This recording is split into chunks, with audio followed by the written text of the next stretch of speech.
صباحكم فل.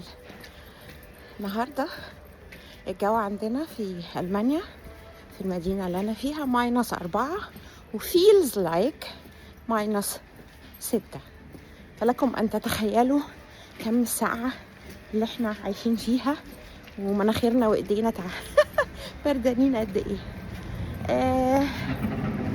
عايزة أكلمكم في موضوع بيشغلني كتير، اللي هو لما بتكلم مع الألمان في الوزارات والجهات الحكومية اللي أنا بشتغل فيها، أو على المستوى الشخصي معاهم، بيسألوني سؤال غريب وبيقولوا لي لأن أنا بشتغل على البودكاست بتاع الكولتور اللي هو صباحكم فل، فبيسألوني دايما يقولوا لي إيه، هل فعلا الاندماج أو إن إحنا كألمان وإنتوا كعرب نندمج سهل ولا صعب؟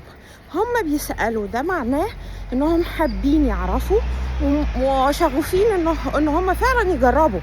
إذا معنى كده إن هم فاتحين لنا إيديهم وفاتحين لنا قلوبهم إن هم يتعرفوا علينا، وده دورنا في الوقت الحالي، إن إحنا نوريهم أحسن صورة عن العرب وعن المسلمين.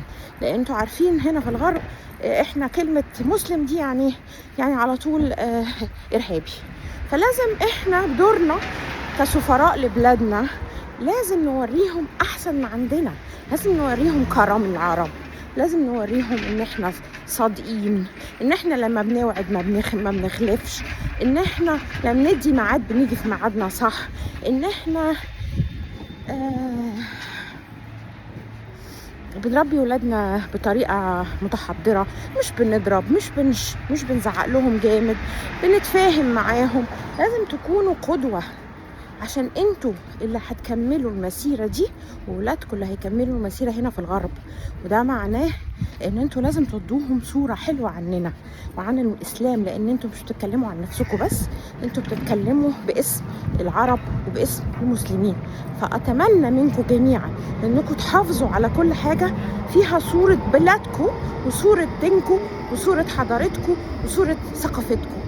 حاولوا دايما توروهم احسن ما عندكم، حتى لو عندنا مشاكل بلاش المشاكل تطلع، بينوا لهم الجميل، بينوا لهم ان انتوا فاتحين ايديكم ليهم، بينوا لهم ان انتوا ناس مسالمين، ان انتوا بتحبوا تكونوا على تواصل مع الناس، حتى لو اختلفت الاديان، حتى لو اختلفت كل شيء، فاحنا بني ادمين وبشر كلنا زي بعض، مفيش فرق بين